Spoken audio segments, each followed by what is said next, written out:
श्रीलंका दौऱ्यासाठी नेपाळ क्रिकेट संघाची घोषणा करण्यात आली आहे। नेपाळ श्रीलंका दौऱ्यात एकूण 3 सामन्यांची एकदिवसीय मालिका खेळणार आहे, तर रोहित पौडेल नेपाळचं नेतृत्व करणार आहे।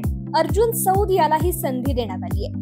संदीप लामिछाने याचाही समावेश करण्यात आलाय। उभय संघातील या एकदिवसीय मालिकेतील पहिला सामना हा 3 सप्टेंबरला, तर दुसरा सामना हा 5 सप्टेंबरला आणि 7 सप्टेंबरला अखेरचा सामना होणार आहे। ICC men's T20 world cup आशिया क्वालिफायर स्पर्धेत हाँगकाँग आणि मंगोलिया यांच्यात स्पर्धा पार पडली। हाँगकाँगने नाणेफेक जिंकून प्रथम गोलंदाजी करण्याचा निर्णय घेतला। मंगोलियाचा संघ 14.2 षटकात सर्व गडी बाद 17 धावा करू शकला आणि विजयासाठी 18 धावांचं आव्हान दिलं। हाँगकाँगकडून या धावांचा पाठलाग करण्यासाठी झीशान अली आणि जेमी एटकिन्सन ही जोडी मैदानात उतरली। पहिल्या षटकातच या जोडीने 13 धावा केल्या। दुसऱ्या षटकाच्या पहिल्या चेंडूवर जेमी एटकिन्सन बाद झाला। त्यानंतर उर्वरित 3 चेंडूत 5 धावा काढल्या आणि हाँगकाँगने या स्पर्धेत विजय मिळवला। इंग्लंड आणि श्रीलंका यांच्यात दुसरा कसोटी सामना सुरू आहे, पण तिसऱ्या दिवशी इंग्लंडने सर्व गडी बाद 251 धावा केल्या आणि श्रीलंकेसमोर विजयासाठी 482 धावांचं आव्हान दिलंय। हे आव्हान श्रीलंकेसाठी खूपच मोठं आहे, पण 2.5 दिवसांचा खेळ शिल्लक असल्याने काहीही होऊ शकतं। इंग्लंडकडून जो रूटने दुसऱ्या धावात षटकी खेळली, तर श्रीलंकेकडून असिथान फर्नांडोने 3, लहिरू कुमाराने 3, मिलन रथनायकेने 2 आणि प्रनाथ जयसूर्याने 2 गडी बाद केलेत।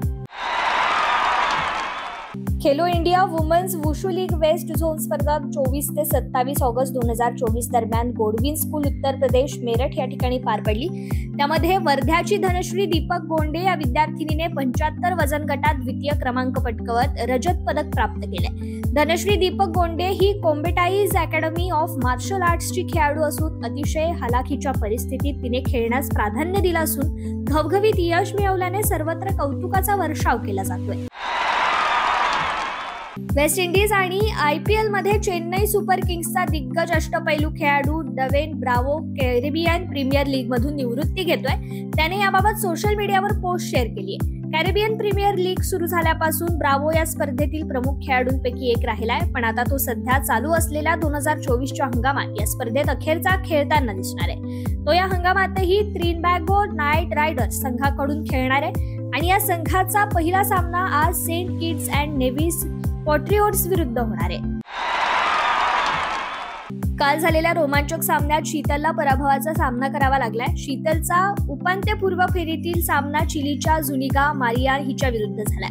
जुनिगा टोकियो पॅराऑलिम्पिक मध्ये रौप्य पदक विजेती आहे आणि या सामन्यात जुनिगाने शीतलला 138 ते 137 गुणांच्या फरकाने पराभूत केलाय। अगदी एका गुणाचा फरक राहिला आणि त्यामुळे शीतलचे या प्रकारातील आव्हान संपुष्टात आले।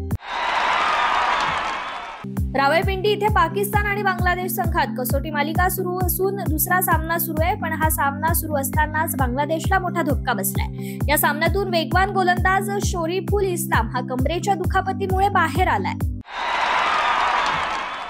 भारतीय क्रिकेट नियामक मंडळाने ऑस्ट्रेलिया विरुद्धच्या मालिकेसाठी 19 वर्षातील गटाच्या भारतीय संघाची घोषणा केली आहे। भारतात खेळवल्या जाणाऱ्या या मालिकेत 1 दिवसीय आणि 4 दिवसांचे कसोटी सामने खेळवले जातील। यात 1 दिवसीय सामन्यांसाठी भारताच्या संघात नाशिकच्या साहिल पारखची निवड झाली आहे आणि हा साहिल डावखुरा सलामीवीर फलंदाज आहे।